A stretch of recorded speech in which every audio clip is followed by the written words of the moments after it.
All right, here we are. Welcome back to BookWave. This is your wake-up call. September is over. So today we're going to do a wave cast today all about our plans for October and the rest of the winter. So, I'm Scott, joined today by Pat, Yo. Will, Hola. and if you're new around here, you should check us out at our website www.bookwave.club. And why don't you start us off, Will? What are your plans for the next month? So as you may or may not know, I just got retained at a local business doing IT. So I've got some money coming in and I'm able to pay my bills. All of my monthly expenses are covered by this contract, and it's very flexible with hours, which is going to allow me to continue to work on my yoga teacher training 200-hour course. Because of COVID, it's the Yoga Alliance has allowed online schools to actually certify at the international level with the Yoga Alliance seal students. And they just made an announcement today that they're going to be extending that beyond the end of the year into 2021. So a lot of the pressure in that regard is off. And I'm on Wednesday, I'll be in my third week of a 26-week business coaching program, taking my monthly revenue from to 10,000 a month. And today I was thinking of Pat when I was doing some yoga work, because I do this thing with my self-practice log. I need to do 50 hours of self-practice. And one of the things I've been doing is journaling as well. And so after my first 2 weeks, I had journaled. And then today I journaled again. And I noticed it had been 40 days since the last time I journaled. And so that was interesting, because it was like, oh, 40 days. Jesus did that in the desert. Here I am. And in that time, I've gotten my driver's license and this contract, started this business coaching program. And I'm really getting beyond sort of stuck in rumination in the present moment. And that's something that I've been working on this past year. I think over the past few years, I really did a good job of cleaning up my triggers and my anxieties and my depression, and sort of being able to be present and not reactive. But what's been missing, and what I've been able to see that is missing, is a future that is structured and sort of based in goals with small actionable steps, so that instead of just being in the present and being one with myself and in tune with my emotions, I also have goals and a plan, so that all of my actions that I make standing in the present awareness get me closer to my goals. And that's something that I couldn't create for myself in the state that I'd been in for the past several years. And it's something that's crucial, and it's something I'm working on for the next month and beyond, to really, at a hypnotic, subconscious, meditative level, install the plan so that when I'm in a situation, I know where I'm going.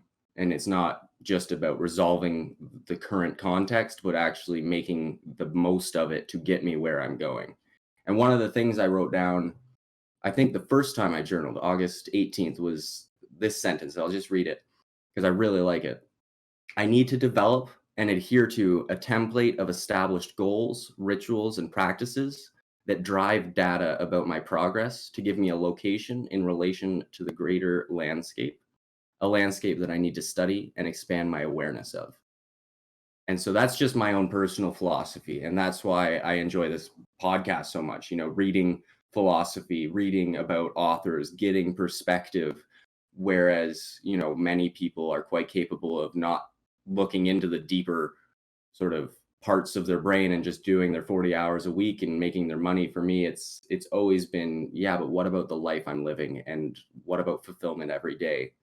And so that's what I'm up to, making goals, making a plan, sticking to it, getting consistent. Yeah, that sounds good. You are when you say you're learning different when you're going and reading philosophies of I'm guessing various people like Marcus Aurelius and all these other. Are you looking for specific meditations from them? I think it's more just knowing how many options there are. I think the problem that a lot of people have is they don't even know that there's a philosophy that completely contradicts the way they live, and that there's a philosophy that completely complements the way they live. And for me, for 5 or 6 years now, I've been thinking I got into yoga the physical side of yoga to save my life. And it's only since I started the teacher training that it was really the philosophy of yoga that saved my life. And it was the study of Raha yoga and the perennial philosophy and, meditating on the Bhagavad Gita that I really identified with, beyond even realizing that it was the philosophy of yoga that I was kind of absorbing and amalgamating with my own existence. And so it's interesting for me to realize that that's the lifestyle I'm living. And now when I study it, it changes my perspective. But there's so many options, and people have been thinking for so long about what it takes to get all of the living entities on the planet to do well. And I think that we're missing something if we don't inform ourselves of the options. And I think that we need to be able to get to a place as a society where we're all literate in the modes of philosophy in order to collectively create something that resolves these problems. Wow, that's a big mouthful. But yeah, I totally get it. Totally get it. I mean, me for I would just, write down something that I need to do during the day, and then I just do it. Right. See, that's great. If you're able to do that. And for me, it's like, I know that I can learn to do anything. And so it becomes right action, and the question of what is the right action and what will get me the closest and fastest towards my goals. And it's that notion of like 20% of our productivity creates 80% of our results. And if you look at that again, like 4% of our productivity creates 64% of our results when you 80/20 the 80/20 of your productivity. So it's like, what is the good thing to do? And there's this sentence I came up with today when I was journaling, which is like, I feel, I think, I believe this is what I need to do. I'm not convinced that I know and operate from this belief, but I feel, I think, I believe this. And it's getting beyond the feeling, I think I believe this, to actually just activating that belief and doing stuff and sort of having initiative and momentum come up from my subconscious mind based on my reality, instead of just, oh, well, I've read this thing and they say that if I do this for 3 weeks, I'll be a better person. It's like, but I've read 1,000 things that say that. So which one's right? And when you have a photographic memory as well, and you can retain the majority of what you read, it's like I personally get stuck in this mire of, but there's so many apparent ways to live rightly. How do I know which thing is going to create the most success? And that's the way that I hijack my own existence. Yeah, and plus, since there are 1,000 different books on how to do one thing or multiple things, the best thing you can do for yourself is ask if this is right for me. And also, just it's all a matter of trying to remain aware of your actions during the day and your thoughts that come to you.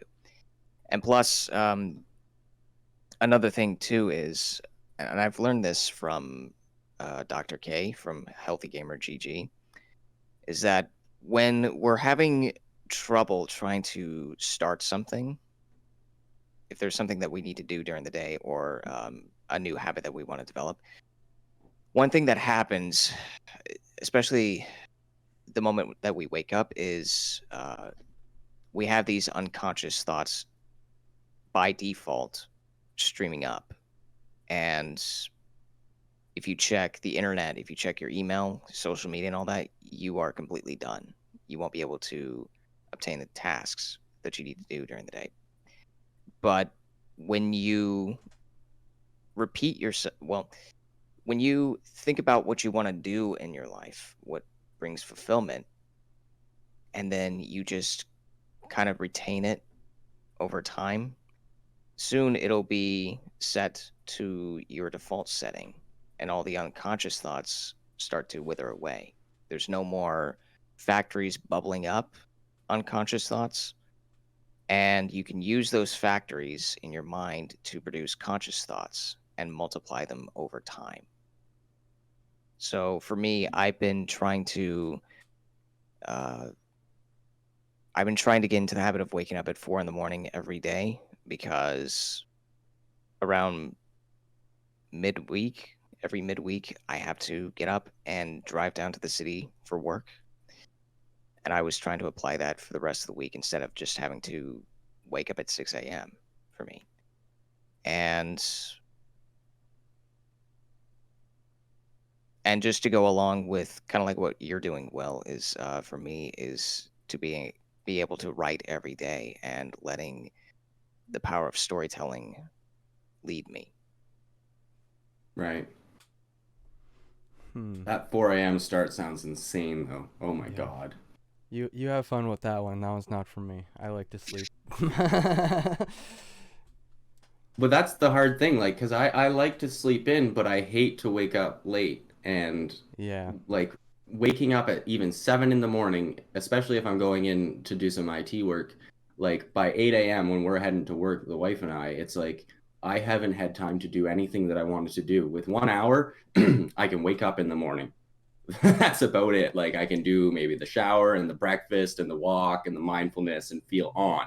But it's like once I'm on, it's like now I wish I had been up for 2 hours so that I can spend an hour maybe doing some self practice with my yoga or some homework from my business coaching or from my yoga course or literally Yeah. anything. And that also bleeds into like, oh, you hate yourself when you let yourself stay up past midnight kind of thing, because you gotta wake up at an appropriate hour. Mm-hmm. And like just And going it's back to the different philosophies and stuff, it's like what you said with all the different contradicting philosophies. How do you decide between objectivism and Buddhism and Christianity? Like you have all these options that seem like they work, but it's really hard to figure out which one works for you until you start with trial and error and really seeing how they all work. Yeah. And for me, I think the way I respect philosophy is a lot like the way I respect books, in that Mm-hmm. the longer the book has survived, the more I respect and appreciate and am interested in it. And it's weird too, because of course the popular books don't stand the test of time, and it's the surprising ones that survive for hundreds of years. But especially with philosophy, the older you get and the like longer it stays relevant, the more interested I am in that. So like Christianity and Muslim or Islam and pretty much anything created after zero is Mm-hmm. like off the bandwagon. Like it's like I'm sorry, but if you're adapting a former philosophy, I'm just going to look at the root. Right. Yeah. And I don't know if that's accurate, and maybe it's completely inaccurate. Maybe we need to be creating a philosophy today for today's age, but I don't think that makes as much sense as something that has survived throughout the past 5, 10, 20,000 years. No, I think you're right there, because that triggered something in my head, because I've been learning how to like try to draw recently, and some of the advice that comes up over and over again is, try to draw from reality, like photographs and like actual faces, draw objects that are actually there and try to imitate what's actually in real life. Because if you just try to imitate somebody else's art style, you end up internalizing all of their mistakes and incorporating everything that they've done wrong that you don't really want in your style. So you got to start with like the fundamentals just from reality, so you can actually make something look real before you can, cartoonify it or comic art Right. styleify it. Well, and For me, like I'd argue the same thing is with like math, right? Like you can memorize Mm-hmm. formulae, but until you know that a formula is a thing that solves a problem, and when you have a problem, all you have to do is identify what the formula is you need for the problem, and then plug in the variables, you'll get your answer every time. It's like it's one thing to play a guitar and play a song that you've memorized how to play or hit chords on a keyboard. It's another thing to make music and to understand notes Right. and sounds and math and art. Like there is a base root that all things have grown from. And it's like if you just hop on to the newest branch, you're going to snap it with the weight of all the other people that are on that branch. And there's going to be nothing new created there. Mm-hmm. And that's especially dangerous for any kind of philosophy that exists solely for the purpose of debunking another philosophy. Like, I don't Hmm. think we would have Satanism without Christianity. Am I wrong? Right. Well, and I take the non-contradiction of Aristotle into even yoga philosophy, right? Like A equals A does not equal B equals B. Right.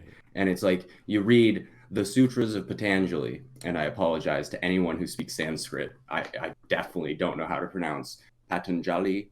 Anyways, you read the sutras, which are the threads on yoga, and essentially it's like 3 or 4 words that were jotted down on bamboo by his students while he was speaking about the logos of yoga, what it means to do yoga and be yoga. And then you have transliterations, you have gurus in the past 300 years who have published books on their opinion of the transliterations of yoga. And I lost my thought. Oh, yeah, yeah, yeah, Philosophies, yeah. Okay, and then contradiction, non-contradiction. So you get into the yoga, and you've got this guy who's writing his opinion on what yoga means, much like any religion or religious figure sort of trying to understand the sacred texts. And in one sentence, they say, all matter is created of the divine energy. All matter and all form is divine energy. And then in the next sentence, they say, don't eat animals. If everything is created of the same divine energy, why wouldn't you sooner tell me not to eat metal than you would an animal?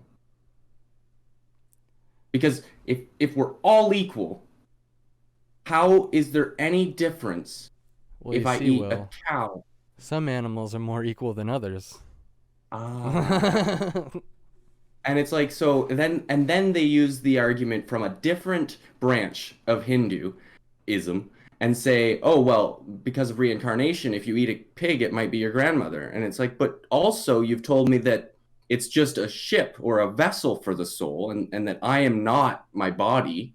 You're telling me that I am something higher and connected to a greater consciousness, and that I can shed this mortal bond and transcend humanity and become one with the divine energy. So how can it be that and also bad to eat a pig or a cow?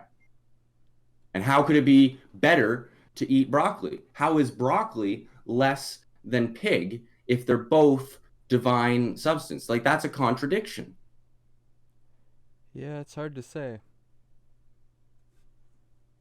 In the Bible, it goes into the details about some animals are unclean, but the rest of Yeah. them, go eat those. It says in the Bible. Yeah. If you're a vegan and you're a devout Christian, there's a contradiction there. I'm not saying it's wrong. I'm saying there's a contradiction there. Because it Well, says, Yahweh tells you in the Old Testament, these animals thou shalt eat. And then he lists them all off, so you can't live your life without contradictions if you try to pick them all apart, but Yeah. well, there's and that's the thing. Like, I'm not saying you should eat pigs or you shouldn't eat pigs, but I am certainly saying you shouldn't have contradictions. yeah. And if there is a contradiction, maybe you've overreached with your philosophy. Yeah, that's a lesson that I learned from back in my early days of watching George Carlin comedy specials, because he'd always talk about, the hypocrisy of, pride in American culture or Western culture. You always hear, like, I'm proud to be an American, or Irish pride, but as soon as you start talking about the cardinal sins, pride is first on the list. It's one of the 7 deadly sins, but in our culture today, it's frowned upon if you're not proud of where you're from. But what have you really accomplished if you're just born in, a nice little patch of dirt with a good economy? Well, and that's I the thing think too. Go ahead, Pat. I think we should just respond to these contradictions with derisive laughter because we know we are not perfect and we're all different. So that's one way we can do that. The problem is when people who live the contradictory philosophies and don the tinfoil hat in conversations with family and friends and start to convert them into ignorance and contradictory philosophy and say that their way is the right way when they haven't studied the other ways. Yeah, I think there's definitely a certain duty and responsibility when it comes to, getting all of your hypocrisies set in order. Yeah. At least acknowledge them when someone points them out. And if you can live with them, if it's something minor like, well, I can say I'm a vegan for these reasons, and I can say I'm a Buddhist for these reasons, and I can live with that contradiction and it won't bother me much. But, there's other things that don't quite make sense when you try to mesh two ideologies together. Well, Like and it's like even objectivism, like if you're trying to be an objectivist coming from like third wave feminism, you're gonna run into third or some. fourth, I don't third or know. fourth wave. It's fourth wave now, just so you know. It's fourth now. Okay, jeez. Yeah, me too Sorry. equals fourth wave. Okay, sorry. I did a deep binge on Wikipedia a few days ago. uh, And that's the thing, because like there are systems to explain things, but when like for example with yoga and veganism and saying, okay, it's divine matter and you shouldn't eat animals because they have a soul, it's like whoa, like let's just look at it like, you know, physiologically or biologically and say like, oh, our digestive tract isn't the same as primarily meat eaters, and in fact, when you look at what is it, carnivores? Is that the word for it? yeah. Yeah. They have a very short intestinal tract to get the meat out of their system fast, whereas we don't. And it's like we've got these teeth that are sort of hybrids, and maybe we should have a little bit of meat and a lot of vegetables. And it's like if you explain that to me through this lens of health and anatomy, it's like, okay, yeah, like I'm with you. We probably, and even just in terms of environment and economy, it's like we probably shouldn't be having a pound of meat with every meal, because that's 21 billion pounds of meat a day if everyone got that amount of meat. That just doesn't sound sustainable to me. But then it's like, Yeah. if you can make it sustainable, the argument falls out. Yeah, just Yeah. always pay attention to quantity and quality. Yeah, and it's like, don't be afraid to actually think about something so deep that you completely understand what you're talking about and have an informed decision. Because I'm not there, but I'm certainly tunneling. Yeah.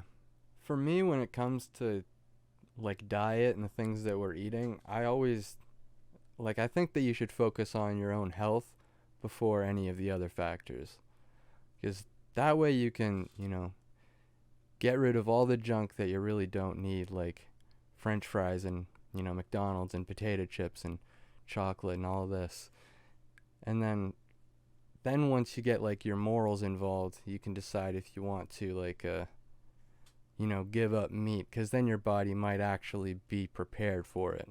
Because if you're just eating a terrible diet and you decide, oh my god, the factory farming system is destroying everything that, like, it's destroying our children's future, let's say, and you make the decision that you have to stop eating meat, but you keep eating garbage, you're not going to find yourself in a good headspace. It's not going to work out for you. Yeah. Yeah, definitely. And it like, so I was talking with my buddy about linear curriculums last week, which is where, in math you learn that numbers are a thing, and then you learn that you can count things, and then you learn that you can add things, and then you learn you can subtract things and multiply and divide, and then you get into quadratics, and then you get into algebra, and then you get into calculus. And it's like, just at its core, like knowing numbers exist is practical and beneficial, because like holy cow, counting is very handy. But when you look at maybe history Yeah. or politics It's a fairly new way of or thinking about it, realistically, when like just in numbers, because when you look back at Euclid and his geometry, started with one single point, then it was 2 points, then it was a line connecting the two, and then it starts off with geometry like that, and then you learn how to count. So that's really kind of an advanced introduction if you're just learning how to count yeah, first. but it's crazy and radically practical immediately. But Yeah. when you look at history and you're told, okay, you are an American child and you need to memorize these 75 dates of wars, these 150 warring parties, these 4,000 battlefields, and these 15,000 statistics on the impact on the economy, it's like, how does that practically apply to my existence?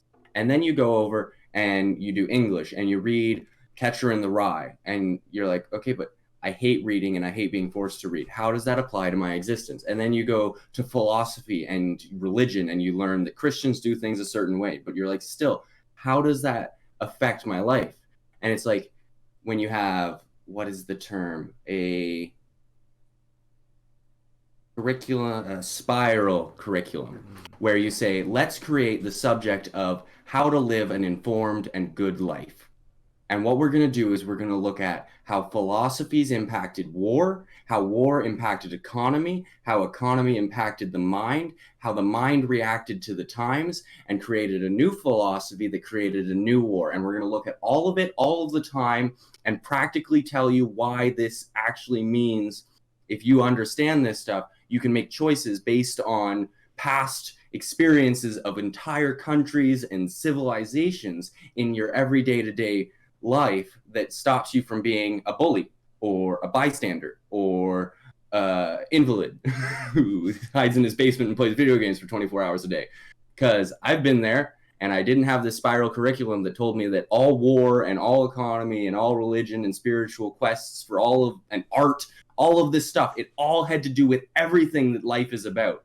But instead it was a linear curriculum and I had to memorize dates. And it's like, that isn't practical and I can't take that anywhere. Thoughts? Yeah. And you also gave me a story idea. Yay. Thank you, Will. You are welcome. Now share. No, I'm keeping it to myself. All right, have a good day, guys. Yeah, a spiral curriculum, that would be interesting. And also it can determine what kind of occupation you would like to take up. And for me, I was never really good at science or I don't know, history or whatnot, math. I was always in my head all the time, coming up with different things, and it turned out that I wanted to go into entrepreneurship and creative writing and everything like that. And that was all based on the results I've gotten over my time in school most of the time. So it's all about paying attention to your instincts and interests. Yeah, and it's like, go ahead. If we could just underline that and just be aware of it, then we would create a whole lot of things. Did you guys ever play Red Rover in the playground? Yeah, a little. I don't recall Red Rover. Red Rover, come on over. Yeah, this was a banned childhood playground game at the time that I was in elementary school, where you formed two lines in the playground and you would yell, Red Rover, we call Johnny over. And Johnny would have to run from his line and try and get through your line. And the point was that you could create this impenetrable wall of bodies that Johnny wasn't able to get through. Yeah. And if Johnny did get through, he won. And it was banned because it was violent. And it was like, holy cow, turn that into a learning experience. Like, turn dodgeball into a learning experience. Teach us about a phalanx. Teach us about, like, all sorts of things. Instead of saying, that's bad, you can't do it. And it's like, you're holding the keys to understanding by not explaining the philosophy and the impact and the meaning behind having teams and fighting. Yeah, I feel like just what you said about the connections between certain subjects, like I was always kind of into history and welding class, but you know what would have been incredible? The history of welding. Like that, and the impact on civilization as we discovered arc welding and all of these different things. Yes, and like the collapse of the Bronze Age being ushered in by like being able to smelt iron at a higher temperature, and like how weaponry has impacted just technology for better life, that kind of stuff. And how it's impacted the longevity of the structures we've built, which has created a space where we can now, instead of routinely investing in wood that keeps rotting out, we can actually use cement and rebar and build things that last 1,000 years and save 1,000 years of building budgets now and invest that into healthcare. And it's like, man, there's so much missed. When we talk about like how valuable seeing the synchronicities in life are. Like when Carl Jung talks about like synchronicities just in dreams abstracted from real life, and then you start seeing the synchronicities like from day-to-day life. Imagine how much we could give to students if we just started like, every other week some of your history teacher and your geography teacher team up to teach a class together, and they, you know, teach you about how history has aspected this event and how geography has aspected the same kind of flow on something. Or like we were talking about before, the history of geometry with Euclid's elements. Like I never heard about Euclid's elements until I started researching the Bible, and I heard like, well, the Bible's the most commonly published book in the world, but number 2 is actually Euclid's elements. So that's pretty cool. That's news to me. Yeah, and like number 3 is like Mao's Red Book, something like that. I'm a little fuzzy. Right.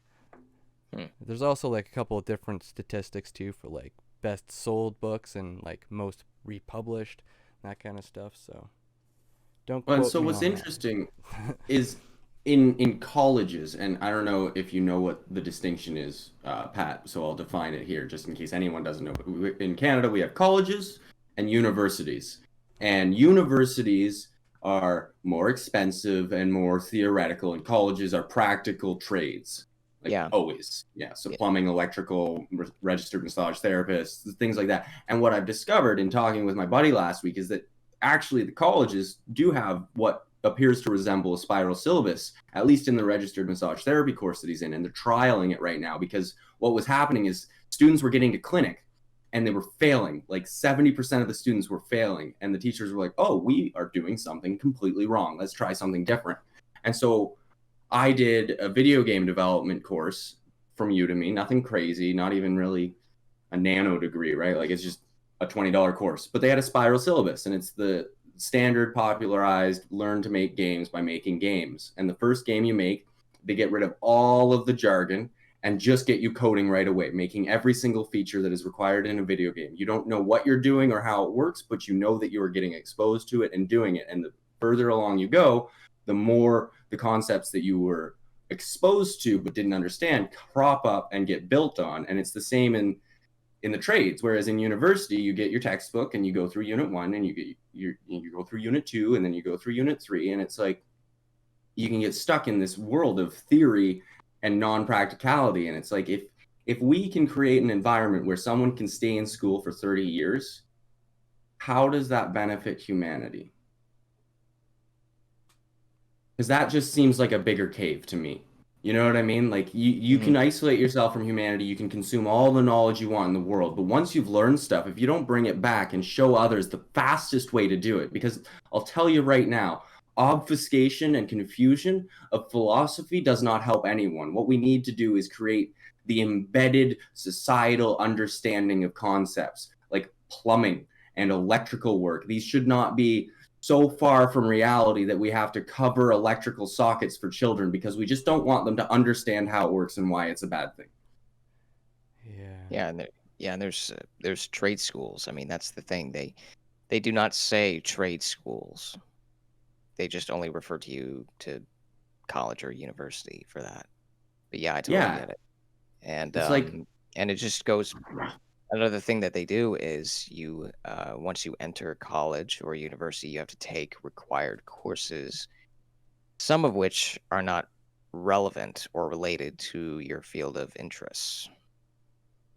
And 150 years ago, those required courses would have taught you everything you needed to know to be a functional man, a Renaissance man, a member of society with a storied experience that is history and art and gymnastics and philosophy and creative writing. And instead, now what happens is you can go to school to be a computer scientist and you must take a couple electives and you will learn math and computer science in this context alone. And there's no general arts requirement. You don't need to know how politics works and why we've gotten to here with the politics we've employed and why philosophy is necessary and what it means to be a human. You don't get that anymore. We have fast track pipelines to get people from end of high school into their cubicle. And that's 100% of the reason I dropped out. Same. I wish I didn't. I regret dropping out, but I don't regret the experience I missed. You know what I mean? It's like I Yeah. wish I hadn't had to drop out because I couldn't get that learning. I would say that just like with healthcare, college and universities are incomplete. They're not broken, but they're incomplete. And it just requires just a little bit more context and a lot more thinking before it's all constructed, I would say. I think I have a kind of a good example. Like when we come up with a new piece of technology, there's always going to be some kind of a risk that comes with it. Like when we invented automobiles, like how many car accidents would there be if we didn't have like the invention of automobiles? But like a little bit after that, we were able to lower that number of, accidents and deaths because of those accidents with things like seatbelts and airbags and things like that. So we're constantly in this correction mode for things like that. Like I think that's why it feels like it's incomplete, because there's always more that we can be doing. So like when Elon Musk says that, the solution is self-driving cars for everybody. That way they'll all be automated in the same mainframe and none of them will crash. No automobile accidents. So there's always more that we can do, even though like we created this, garbage pile of an education system and it doesn't really work as good as it could.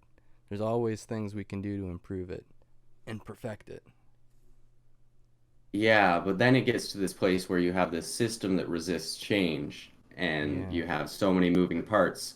And it's like, I think that what the education system did best was teach me what it did the worst.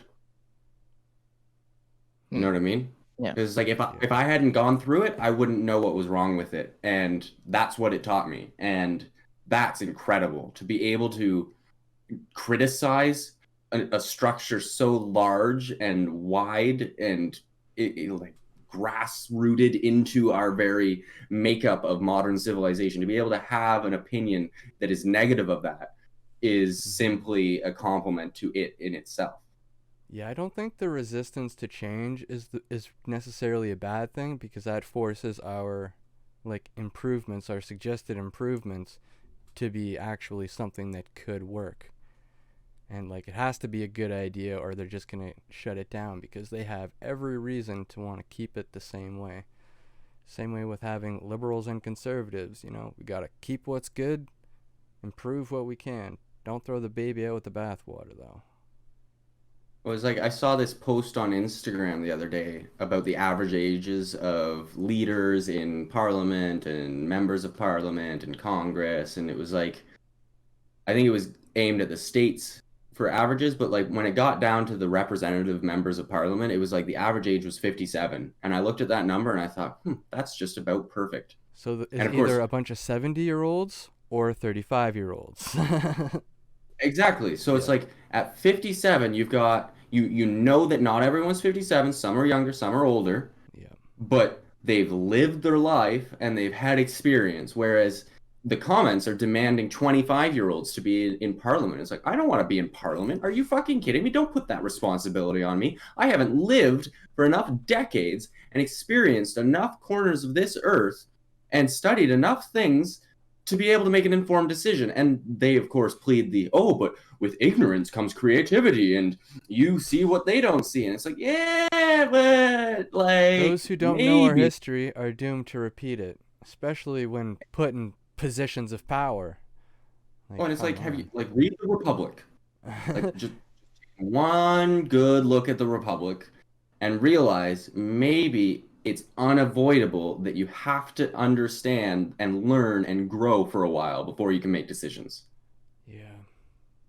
If the average age of a member of parliament was 40, I would be horrified.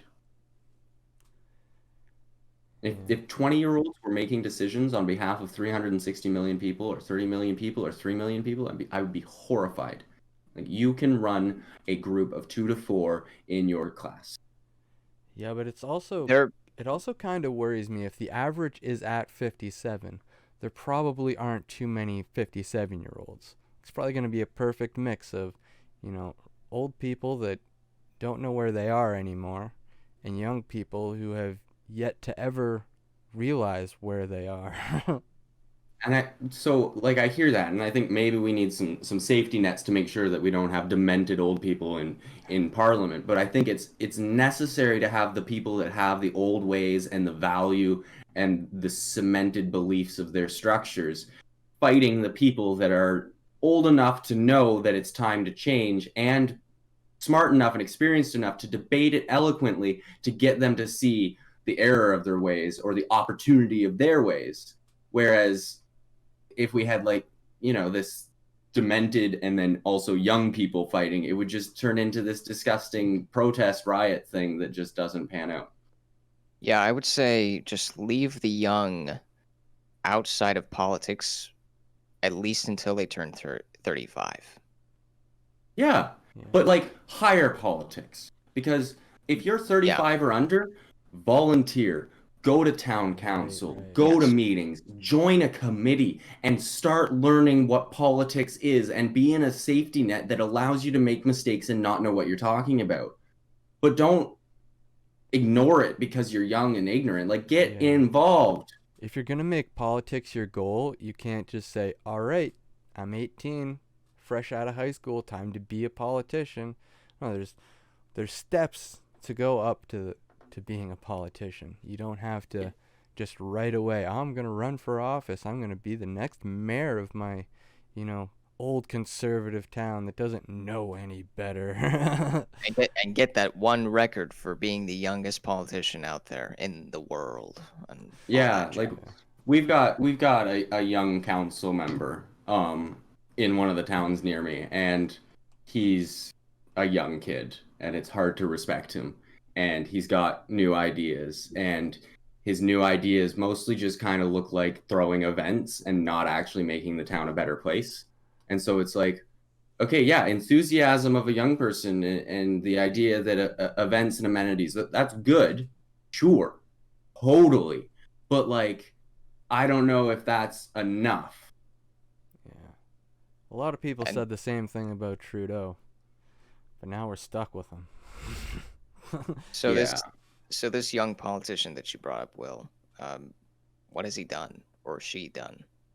Well, exactly. He works, I believe he's an electrician, so he's got a trade, and he's done a lot of community outreach, I guess you could say, but it's not even outreach, it's community engagement is the real word for it. So he's very good at making posts on Facebook and Instagram and not sharing the actual details of council meetings and trying to fight for events like watching Jaws in the park on floaties on the lake and stuff like that. Whereas real stuff, whenever I have questions about what's happening with the homeless population, it's not him, it's someone else. And I respect his enthusiasm, and I hope that he'll grow and realize that there's a lot more that it takes. But it's just because he's an electrician, that's not the problem. Just because he's young, that's not the problem. The problem is he went from being in the background to running for council. And it's how many committees have you headed up? And how many times are you volunteering? And what volunteer organization have you brought to the forefront? And how much of life have you really experienced? You know what I mean? Those are the questions. Sounds to me like he's just having a fun time, in a position of power. Yeah, and then what happens Nietzsche's philosophy. If you have one guy like that, and then a couple other people who really shouldn't be politicians and aren't politicians and for some reason got popularity votes, it's now we've got a half-full, half-cocked council because we don't have real politicians. And it's okay, yeah, it's a small town, population of 17,000. It's but that doesn't mean we don't need real politicians. That means that we need humans who have political brains and experience in the community and know where we came from and where we're going. And when you have a 30-year-old that's only been alive for 30 years, you don't know where we're going and you don't know where we came from because you just simply have not been alive long enough. Yeah, and it just falls into that whole I would view it as charisma, and then I would just view it as a form of charisma without action. Like, here's this guy who wants to, make up his own policies and everything, and just talk about how great it is without showing any answers or sources about how it might work or anything like that. And it just, it. I know this is not related, but it's kind of familiar or similar, I would say. But have you two heard of the Fire Festival? I've heard of it. I never watched what was it, a documentary that came out about it? Scott, have you heard about it? No. So this was one of the biggest events. It was supposed to be a music festival where everybody paid tens of thousands of dollars to get a ticket and go to the Bahamas on this one island that supposedly a lot of famous people went to. And it was created by a guy named Billy McFarland, and he promoted it nonstop. He used charisma. He even used a bit of persuasion just to get it off, and he even got social media influencers to promote his work. And it was just going to be this giant weekend of luxurious hotels, very expensive foods, lots of music events going on.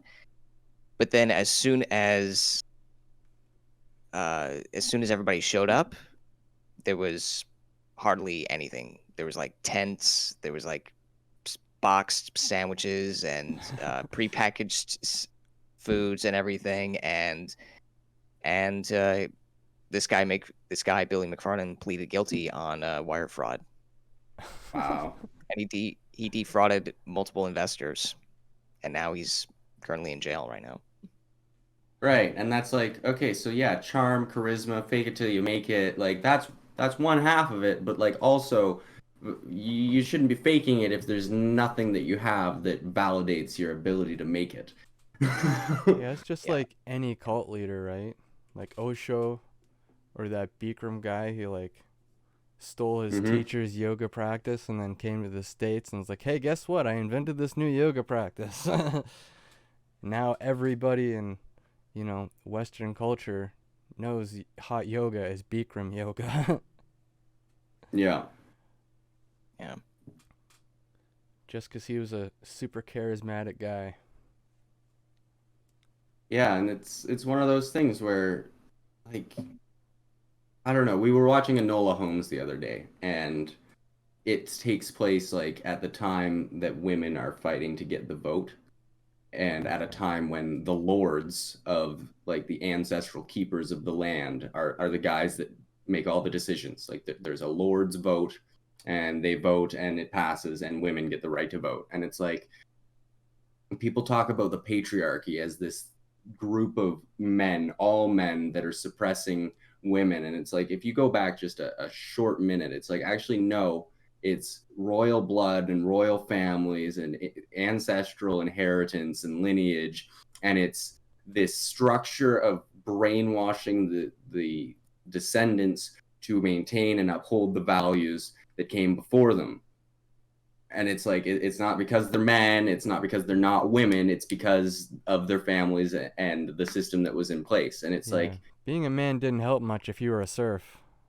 exactly, like, and it's like preservationalism or whatever you want to call it. And it's like Mycroft Holmes makes this one comment. He's like, yeah, that's what we need, more uninformed voters. And it's like, no, you're right. Like, that is a cynical statement to make, because we don't need more uninformed voters. Like, if you want to get involved in politics, here's an idea. Inform yourself of what political party you represent and get to a place where you can respect and engage with the opposing faction, because we are humans, and you need to be aware of the fact that the only good politician is a politician who is actually a human, who has lived a human's life and has human experience and perspective and can share that in an open debate with multiple humans who are all trying to work for the betterment of all mankind. Yeah. That's a good argument to go down, though. Like, Mycroft makes the same argument that, Plato might have made. democracy doesn't work. If you're gonna vote, you have to have, actual knowledge. Like the protest against not giving women the vote wasn't like, no, women can't vote. There's a problem with women. It's no, there's a problem with too many people having their hands in the cookie jar. Yeah. Yeah. I mean, it's kind of worked out for us so far, but that depends on how well you see the outcome of Donald Trump and Justin Trudeau. Well, and it's interesting because you can look at that through a bunch of lenses, but like 150 years ago, these people were putting their children through a form of residential school system to indoctrinate and brainwash and conform them to the reality they wanted them to live. They taught women how to be courteous and charming, and they taught men how to be decisive and bold. And they brought their belief systems over to North America and tried to do the same thing. They didn't invent some weird, perverse form of torture. And in fact, Lord of the Flies will show you very well and in no uncertain terms that this is the abuse that children put upon themselves in the environments they were in, not because of their skin color or their race or their ethnicity or anything other than the fact that the system was attempting to preserve the system. Yeah. And you have to be able to look at that with a sober eye and realize, like, okay, so humans that aren't sociopathic or schizophrenic start with a good intention, and then they resist change, and then they get fear, and then they have beliefs that tell them how the world works, and then it comes out and you get residential school systems, apartheid, genocide, communism, socialism, and we're all trying to figure it out. But in today's society, we have the least amount of cultural, ritual, ceremonial preparedness for life as humans. We don't get indoctrinated into anything beyond our family home, and our family home has been living the same recursive lack of meaning, and we're now hopelessly addicted to narcotics, rejecting all religion, and walking blindly through life with belief systems we don't have the iron to actually look at.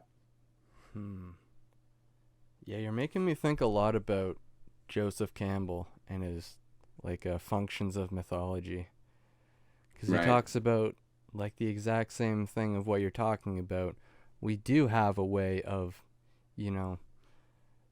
getting everybody together on the same page, and it's called mythology and religion. If we tell all the children that if you don't do what you're supposed to do, you'll get killed and eaten, everyone's gonna do what they're supposed to do. They're all gonna work in tandem with one another. But that kind of system doesn't work in what we've done with Western society and all this freedom that everybody has now. We can't just go back on that. The monkey's out of the bottle. Everyone's already free. We can't just tell them, no, you gotta do it all this way now. Those ways don't work. And they said, well, it works for me. So I don't know what you're complaining about. It's like cults, religions, and dictatorships all share one primary theme, and that's that they have the answers to every single contextual issue life will present you. They have the way that you are going to live your life.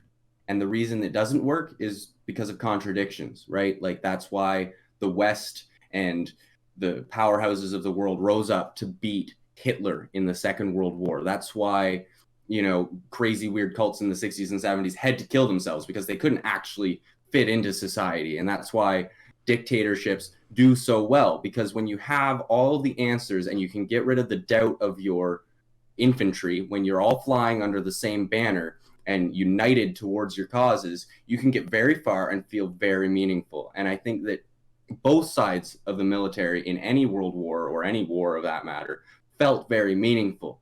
But that's step one. And step two is what happens when the soldiers get home, and how are they respected, and how meaningful do they feel? And I know we won the war, but I'll tell you right now, the soldiers on the enemy side that were operating from the base of we're going to change the world and this is how everyone's going to live, if they had have won, their government would have taken better care of them than our governments have, because we weren't creating a way to live.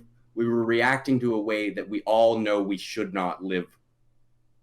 And it's like, good, thank God we did that. But damn it, we need to assess what we're doing. Yeah, and you have to think about how everyone is going to have a different perspective of that war that soldier just fought. Not only just, on the other side of the world they have a different perspective, but every individual in the country that soldier's returning to is going to have a different opinion. You don't know if you're going to, you know, start up a conversation with someone waiting in line at Starbucks and they'll just say, "Oh, thank you for your service, sir. We're lucky to have you." Or they'll call you some kind of dog of the military and just spit on your shoes. Like, it's a coin toss. Anything could happen in this world. But it's like, that's like, no matter what, the soldiers, even now coming home, they do not have the safety net of meaning and fulfillment after the war stops to continue to live an actualized life and feel good and have a system to help them deal with PTSD or anything, right? And it's like, I don't have the answers, and I am the first to have a very strong and uninformed opinion of something, and I'm afraid people take what I say more seriously than I do myself. But like, I know that I'm a 26-year-old and that in 2 decades I will have a hell of a lot more experience, and if I don't have these conversations now, I'll have the same opinions in 20 years. Right. Yeah, I'm going to be one of. Stop having these conversations. Yeah, I'm also going to be one of these 20-something-year-olds who wants to get into this. So I would say when soldiers come back, they should be evaluated for their health, their mental health immediately. They can't just come back home and be like, okay, what do I do now? And when they come back, they're going to be confused with so many changes since they've been gone for so long, and they're not going to have the qualities that they once had before they went overseas and fought a war. And I've even when I've drove through Houston, I've noticed many homeless veterans holding up signs asking for food, asking for money, and everything like that. So that's one thing that can be done, is just reevaluate a soldier coming back from overseas and give them the proper treatments they need so that they can go back to their old selves, if possible, really. Yeah, and help them get settled in like a new home, get them a new job. We have all these kinds of like programs for lots of people that just fell through the cracks, but the least we could do is, provide the same kind of help to our troops and veterans. And to go back to what you were saying, Will, around this whole idea of contradictions and everything and all these philosophies, I think the best thing that we can do, and it may not be, this might sound like a contradiction, but you have to pick which seeds you want to plant in your life when you grow. And remember to maintain balance. Remember yin and yang, just have that completely in the center. Yeah. And just figure out where those seeds grow into. The easiest thing to do is nothing, and the hardest thing to do is think about it. And it sucks because, our systems have cracks that are built into them. Like, I've got buddies in the military right now, and they're telling me, like, especially in the middle of a pandemic, when people have the biggest problems, they're waiting months and years to hear back from Veterans Affairs and from doctors and from lawyers and from bosses and from supervisors and from like every single place that something can go wrong. We've got like a wait period. And it's like, if we have fundamental issues across the board, we need a paradigm shift. And it's like, yeah, sure, anybody can say that. And obviously that's a huge daunting thing. But the problem is that most people, your average person, has no idea that stuff's being done about this. Like, I don't even know what I don't know is being done about this, but I know that I don't know what is being done about this. Whereas your run-of-the-mill Facebook user, like, I had this problem last week, and it's the reason I deleted the app off my phone. Someone commented on Facebook, what's being done about the homeless population? This is disgusting. This is gross, really rude, shaming these homeless people. And I was like, well, actually, you know, in about 5 minutes, I can tell you exactly what's being done about it, because I went to council and I talked to council members, and I'm aware of the committees that are built around this. And it's like, I post all these answers to this question, and then by the time I'm done answering it, I realize, oh, they didn't want an answer because Yeah. they're a Facebook user They're just and they wanted to screaming into complain. space. And it's like, what do you do when you're dealing with people? Yes. The best you can? I don't know. I'm sure that I could keep talking for another hour, but boys, we're gonna run circles. Well, Yeah. let's move on to how we're doing and everything right now. I mean, Will, you've mentioned before we recorded is you're going through how many weeks of training right now for your practice? 26 week business coaching program. I'm on week 3 as of Wednesday. Week 3. Okay. That's So pretty good. what are you getting away from that so far? So far, I'm early stage, and I've got my accountability partner that I'm actually meeting up with this afternoon, which I need to get off in the next little bit and get ready for that. So an accountability partner in business is an incredible thing. And then I've got a workbook, two or three workbooks, and an additional mindful entrepreneur mindfulness course that I'm doing. So what we're doing in the first few weeks is identifying our perfect target person and then our perfect solution, and then we're going to do everything in between so that we can actually know where our market is and start selling them the thing they need. And for me, like that's the meat and potatoes. And this past year of pandemic, I've reevaluated my position on a brick and mortar office, and I'm going to start marketing to the world and doing Zoom coaching after this and during this business coaching process. So it's interesting because it's got hypnosis involved, and it's got business strategy involved, and it's got homework involved, and it's one of those things where you hate homework all through your schooling life, and then you become an adult and it's like, oh good, I've got homework, I have a thing that I can do that will help me do the thing I want to do. Yeah. So I'll have a better answer in 3 weeks, but right now I'm working on identifying my perfect target market. Right on. That's good. Scott, what are you working on? Well, I've been starting these a bunch of books on storytelling and writing in the medium of comics, so that's been fun. Been doing this free drawing course on like YouTube. I found this little playlist and thing called Drawbox. I've been doing that, so just working on the fundamentals of art and just fully committing to making these comic books I have all these ideas for. Got like 4 full up Google documents and a bunch of reference material and stuff, so that's been pretty fun. Awesome. That sounds really cool. And just reading a bunch of comics for like inspiration and like studying how they do things. Like I'm a big fan of Alan Moore, so like every time I go back through an old graphic novel, it's like, oh, I like what he did there. I've also been trying to learn color theory, the basics of that too, so going back and reading my favorite comics and like seeing all the color choices, it's like, oh, wow, I didn't realize before that the Killing Joke was all in Joker colors.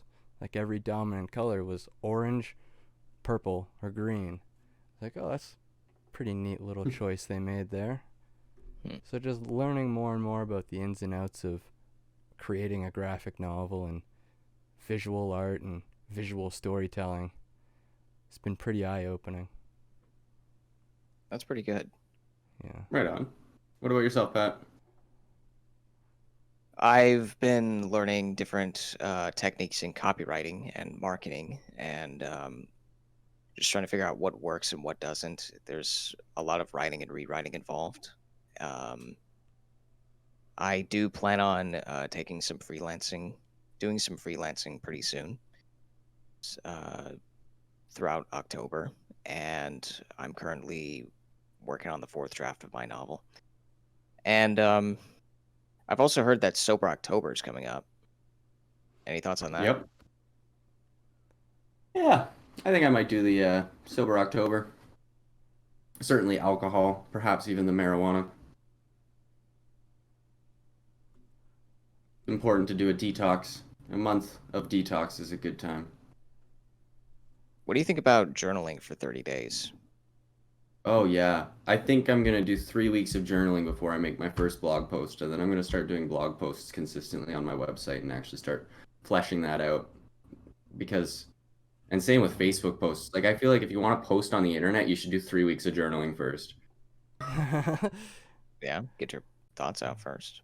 Yeah, because I don't want to have a diary for a website or a Facebook page, but I do feel I deserve to make statements on the internet, and I don't think I'm ready to yet. But before the end of October, I want to have some blog posts and then not stop for the rest of my life. Yeah. I just don't think I have the courage for that. Like, Facebook seems like the worst place to make any kind of statement. Yeah, no, I probably will never make a Facebook post. Don't get me wrong. I hate Facebook. It's the scum of the earth and it causes cancer. Well, I That's mean, you can use probably true. Facebook. Well, you can use Facebook for your business. I could. I could, but that would involve me being on Facebook, and it's the scum of the earth, and it causes cancer, and I just can't do it. I will use Google AdWords and have a website. If people need me, they're probably on Facebook, and Google Ads are on Facebook, so that's close enough to Facebook for me. Fair enough. Okay. Like, if I was building a product like dressers, I would have an Instagram account for that. I still wouldn't have a Facebook account. Like I can't do it. It is so disgusting, and the algorithm is just designed to make you hate your friends. It's just awful. I have a Facebook account. I made it a week and a half ago because I'm in a group for discussion around my yoga teacher training. It's a private group, and then a group for my business coaching. Again, a private group. I like it. I love it. The dopamine hits are real. And like I said, I made a post on someone's post that was my friend on Facebook, and I was like, oh, right, that's not how Facebook works. And so now I check my Facebook when I'm on my computer, and even then it's seldom because it's garbage. It's absolute garbage. Yeah. I wonder, like, sometimes I wonder if there's, like, a format of Facebook that could actually work to unite people instead of divide people and open it up for intelligent conversation. But I think the closest we have is YouTube and Discord in smaller amounts of people. Yeah, I think micro communities are the answer. When you create a space for all people to exist in, what happens is you get disgusting garbage. Yeah, but that makes me think of, John Galt running away to start Atlantis. And, Yeah, and I I don't don't think think that's that enough works. either. Yeah. It's like the That's two his own extremes. version of a cave. Right. Like, isolation isn't the answer. Absolutely not. We need the ability for micro groups to be able to communicate with other micro groups. And we need to be aware that there is a community at large, but we do not need to post pretty photos of our fucking toenails on Facebook. Yeah, it's got to work in stages. We have to, sort ourselves out as individuals first, and then individuals in a cohesive group, and then cohesive groups that can interact with other cohesive groups and create groups of cohesive groups. Well, and that's just it. But the problem with the whole tribing out to the things that you like for example, people that work out all the time, if that's your entire life, you don't have a life. Yeah. Like if your hobby is your life, it's not your hobby. It can't be two things. That's a contradiction. So micro groups are also just as dangerous because if you think that you're going to get everything you need out of a group of people that agree with you all of the time, guess what? Yeah. You're wrong. So when we go back a step, when we're narrowing it down to the individual has to be a part of several different cohesive groups that are all able to interact with each other in a cohesive group of cohesive groups. Mm-hmm. And then eventually those groups work out to countries and then to continents and then world governments, and you know, whatever else the future has in store for us. But yeah, Facebook, aka Baron's General Chat. I don't know if you've ever played World of Warcraft, but it's the same thing. Baron's Chat and Facebook, it's just this awful cesspool of people yelling things to get attention. Yeah, with any like global chat in a video game, it's like, okay, these people are just angry. Why are you Hmm. so angry? I came onto RuneScape to, you know, mine for an hour and take my mind off something, and these people are just arguing about Donald Trump nonstop. I have to mute my chat. Yeah. It's like this will be the note that I end on because I need to go, guys. Okay, yeah. What I said to my brother-in-law yesterday, like if you're coming home with a whole bunch of business related stuff on your mind and you know the people that live with you don't give a shit about everything that you have to say, Yeah. like it's not a comment on you, it's not a comment on the value of what you have to say, it's not a comment on your business. It's just simply the wrong shaped hole for the peg you have. What you need is someone who wants to talk about your business so that when you get home, you can talk about whatever actually is worth talking about with your family members. You can see the opportunity instead of trying to talk and having the conversation fall flat and then feeling undervalued and disrespected and then being angry and then trying to convey that this is how you feel and that you would have felt differently if they had reacted differently. Like, no, that's a gravity problem. That's the gravity of the Right. situation. You need to see the opportunity that your family member's having a bad day and you need to make them some cupcakes. And then they can get to your level and then you can do something creative. But it's like you can't bring the wrong energy to the wrong place and expect the right result. That's insane. Yeah. Yeah, that's huge. That's a pretty good place to end too. Yeah. So, like I said at the beginning, you can check us out at our website, bookwave.club. See all of our nice blogs. Keep up with what books we're reading, which are Uncle Tom's Cabin right now, and the Bible, First Book of Samuel. And until next time, may the force be with you. Or equal to mass times acceleration. Poof poof.